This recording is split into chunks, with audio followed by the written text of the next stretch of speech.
Pernahkah Anda membayangkan apa kiranya yang bersemayam di benak seorang raja besar di ambang ajal? Hari ini kita akan bersama-sama menyelami detik-detik terakhir Duryudana, mengungkap sebuah rahasia yang tersembunyi di balik 3 jarinya yang kami sajikan dalam sebuah penuturan wayang kontemporer. Coba kita bayangkan pemandangan ini. Perang besar Kuruksetra telah mencapai puncaknya.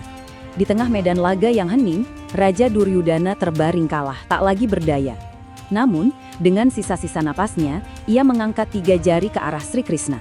Ini bukanlah isyarat kemenangan, melainkan sebuah pengakuan, sebuah misteri yang akan kita pecahkan bersama hari ini. Tentu, isyarat itu tidaklah muncul begitu saja. Isyarat itu lahir dari dentuman Gada Bima yang meremukkan kedua paha sang raja. Sebuah serangan pamungkas yang mengakhiri perlawanan sengit Duryudana. Nah, di saat itulah, di antara rasa sakit dan pahitnya kekalahan, pengakuan terakhirnya mulai terukir. Saat Sri Krishna menghampirinya, Duryodhana yang tengah sekarat mengungkapkan sebuah pengakuan. Ia berbisik bahwa kekalahannya bukan semata-mata karena keperkasaan Bima. Bukan, melainkan karena 3 kesalahan fatal yang telah ia perbuat. 3 kesalahan, 3 jari, 3 penyesalan yang mendalam. Sekarang, mari kita buka lembaran terakhir dari riwayat hidup sang Raja Kurawa. Kita akan telusuri bersama 3 penyesalan besar yang, menurut keyakinannya, menjadi penyebab utama kehancuran dirinya dan seluruh wangsa Kurawa. Penyesalan yang pertama adalah tentang sebuah pilihan krusial yang ia ambil bahkan sebelum jenderang perang pertama sempat ditabuh.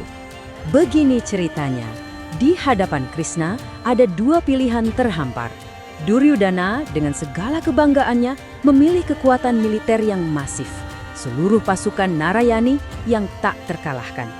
Sementara itu, Arjuna di sisi lain justru memilih kebijaksanaan, Sri Krishna seorang diri. Di penghujung hidupnya, barulah Duryudana sadar akan kesalahannya yang fatal. Ia memilih otot tanpa otak, kekuatan besar tanpa arahan strategis yang jenius. Kesalahan kedua, ini sebuah penyesalan yang lebih personal. Ini tentang sebuah kesempatan emas untuk menjadi kebal sepenuhnya. Yang ironisnya, ia sia-siakan hanya karena rasa malu. Sang ibunda, Gandhari, telah dianugerahi kekuatan dewata untuk membuat tubuh putranya sekeras baja hanya dengan tatapan matanya. Syaratnya sederhana, Duryodhana harus datang menghadapnya tanpa sehelai benang pun. Namun, karena hasutan Krishna dan rasa malunya sendiri, ia menutupi bagian pahanya. Sungguh ironis bukan? Karena justru di titik lemah itulah, di bagian yang ia sembunyikan karena malu, Gada Bima mendarat dan akhirnya merenggut nyawanya.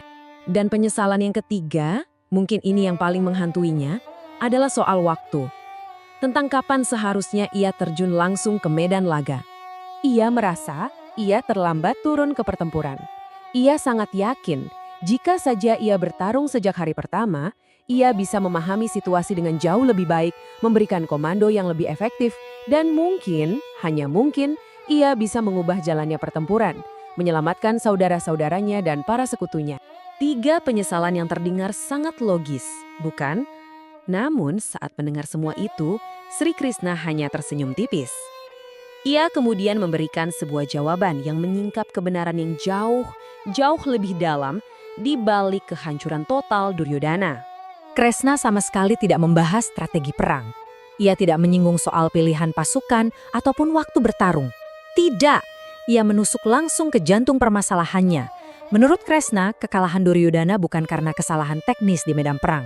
Kekalahannya disebabkan oleh cacat moral yang telah mendarah daging di dalam dirinya. Krishna lalu mengingatkannya pada rentetan panjang kejahatan dan ketidakadilan yang telah ia lakukan sepanjang hidupnya. Mulai dari upaya meracuni Bima saat mereka masih kanak-kanak, rencana membakar para Pandawa hidup-hidup, merebut kerajaan melalui permainan dadu yang penuh tipu daya, hingga puncaknya penghinaan terhadap Drupadi di depan umum yang menjadi bara api pemicu perang besar ini. Maka, di sanalah terungkap kebenaran yang sesungguhnya. Kekalahan Duryudana tidak ditentukan oleh 3 kesalahan teknis yang ia ratapi.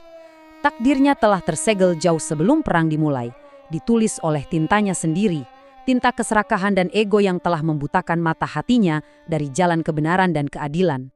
Kisah ini boleh jadi terukir dalam lontar-lontar kuno ribuan tahun silam. Namun, jangan salah, gema dari tragedi Duryodana ini masih bergema begitu kuat hingga hari ini. Sangat relevan bagi kita yang hidup di zaman yang sangat sekali berbeda. Jadi, apa sebetulnya pelajaran abadi yang bisa kita petik dari kejatuhan seorang raja yang begitu perkasa? Cermin apa yang ditawarkan oleh tragedi Duryodana ini bagi kehidupan kita sebagai generasi penerus? Pelajaran pertama, ego adalah kabut tebal yang membutakan logika. Sama seperti Duryodana yang menyalahkan taktik perangnya, kita pun seringkali lebih mudah menunjuk jari keluar, menyalahkan keadaan, menyalahkan orang lain, atau bahkan takdir, daripada berintrospeksi dan mengakui kesalahan yang sebenarnya bersemayam di dalam diri kita.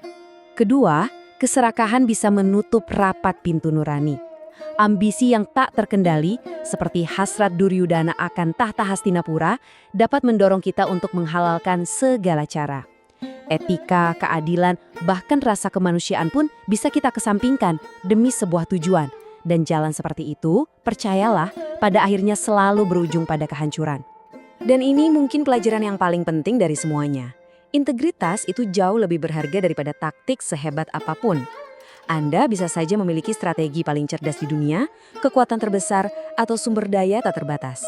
Tapi tanpa karakter yang kuat dan integritas yang kokoh sebagai fondasi, semua itu akan runtuh seperti istana pasir.